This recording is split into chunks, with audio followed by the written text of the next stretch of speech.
Hello Orchid friends, how are you? Welcome back to my channel. If this is your first time watching my video, my channel is all about orchids. From what orchids I have, how I grow them, my thoughts on certain orchid topics, to what orchids in my collection are blooming, etc. So if you want to follow along my orchid hobby adventure, please consider subscribing to my channel and turn on the notification. Today we are going to repot one of my Phalaenopsis orchid. This one is a species. This is Phalaenopsis sanderiana. So this one, I think the original form, the typical one it's kind of pinkish, but then I also have Sanderiana alba. But this one, today we're doing a repot because I feel it has way too many aerial roots hanging out there, and I think it does require a bit of root system inspection.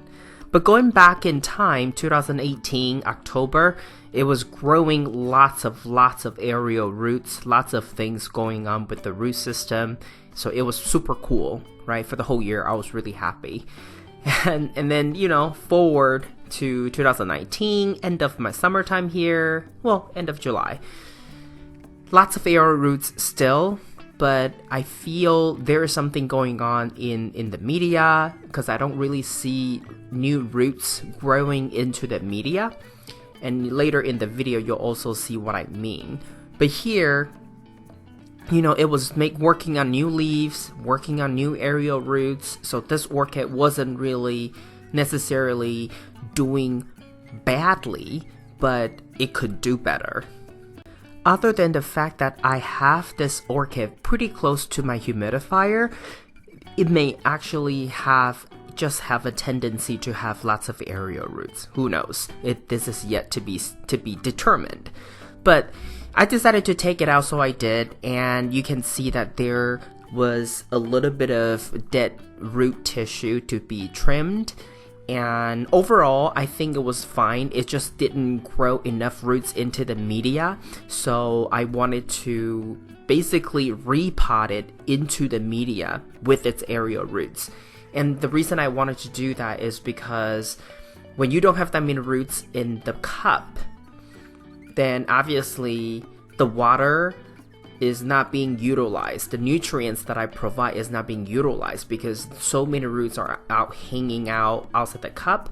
But then also lots of aerial roots also means it's taking up quite a bit of space, and I constantly have to remind myself to be really gentle, really careful. But you know what, at the end of the day, I really just want it to be an easy orchid to take care of. So as much as I love roots, I decided to repot all roots into the media, and I will show you how I did it. But before we get to that, for those of you who are new to the orchid hobby, make sure you sterilize your scissor. Whatever cutting tool you use, make sure you sterilize it with hydrogen peroxide 3% or alcohol 50%. These two type of concentrations of solutions are readily available from pharmacies, so just get them, or you can even just scorch your cutting tools on top of fire, any flame. Okay, so I decided to use a new cup and drill 4 holes at the bottom because I think that semi-hydroponic setup is simply too wet for this orchid's liking, and that's why it just didn't want to grow roots into the cup. So I decided to drill holes at the bottom so that it is more of a traditional way of growing orchids with drainage holes at the bottom, except I'm using inorganic media, which means it doesn't break down over time like bar tips or sphagnum moss. Now, when you're dealing with aerial roots repotting into the media, the number one thing really is the best practice really is to always wet them, spray them down, or even just, hose them down with water so that it's hydrated, because when they're dry, they're more rigid, and you may actually it's very easy to snap the roots and break the filament. So for this one, I didn't do that because their roots are, the aerial roots were quite skinny. So what I need to do is just basically put them into the cup and then kind of turn clockwise or counterclockwise, but just one direction, and then as you turn, you press it down gently, and then just position your orchid the way you want it, gently. The key here is to do it really slowly to avoid any root damage, especially root tips. If you damage the root tips, I mean, I know many of you have done it. I have done it many times too. But if you damage the root tips, that root tip will not grow any longer. It may have offshoots from the same root if it's really vigorous, but oftentimes if the root tips are damaged, it's done growing. Okay, so this is the finished product of the Repot. This time around, I used the same media. I didn't use new media, but at this time, I make sure that the bigger pebbles and smaller pebbles are evenly distributed throughout. Because I just wanted this orchid to have very good drainage, but then also have very even moisture throughout. Because when you have more bigger pebbles at certain parts of the cup, you may have unbalanced wet and dry micro environment inside the cup, and sometimes that may create problems. And the one biggest problem with that is if you still see some moisture on one parts of the cup, but then on the other side or higher up, or it's just drier, then when you are watering, you're gonna wonder, do I water? Do I wait? Do I water? Do I wait? Then it will create problems. So when it's evenly distributed and when they're drying evenly, it's easier to tell, oh, it's time to water. Now, what you're seeing here is me double cupping them and just let it soak in pure reverse osmosis water.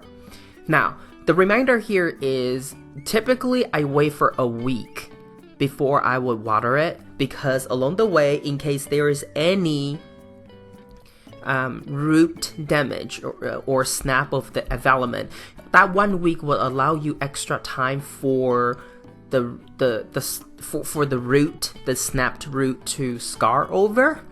So now we're in October 2019. This orchid was doing pretty good. It started to put out new root tip and it was growing. So I know this orchid is somehow, at least the aerial roots, liked how the environment was inside the cup. And because there are drainage holes at the bottom, so it's very easy for me to just water it thoroughly and then just let it hang out for a week. And then when there's still a little bit of moisture left, and if I don't have time to water it, then I simply put it into another cup to basically seal the drainage hole at the bottom, and then seal the 2 holes on the side, so that way the water can only come up, and that kind of helps reduce the water evaporation from the sides. Now we're in early 2020. It was working on a new leaf, and the second newest leaf, so its previous leaf was bigger than its prior one. So this orchid looks like it's actually on the right track. The leaf that I was holding, that was the original leaf as it came to me as a near blooming size plant. And for some reason, it didn't like my environment, didn't like what I was doing to it in semi-hydro. So it continued to grow lots of aerial roots, but then it didn't want to grow into the media. So maybe that was why these stubby leaves just happened. But now it looks like it's growing bigger and bigger leaves. And with that, plus you see here, the new root, the root tip actually has grown to become, I think, just under 1.5 inches. So that's a really, really good sign that this orchid is adapting very well to this environment. Right? Its area roots actually is okay being inside the pot. I think they always are okay. You just have to make sure you provide in the right care. Meaning, initially, you want to gradually introduce water to it, or somehow ensure that the water can drain out so that this orchid area roots is not immediately always being soaked in high humidity area. This orchid hasn't bloomed under my care yet because when it came to me, it was still a near bloom size plant. But now with all the leaves growth and as well as root growth, I'm hopeful that this orchid will bloom very soon for us. Maybe 2021. This is all I have for you today. If you like this video, please give it a thumbs up. And if you would like to get more orchid related videos from my channel, please subscribe and turn on the notification. I want to wish you happy growing, and I will talk to you in my next video. Ciao!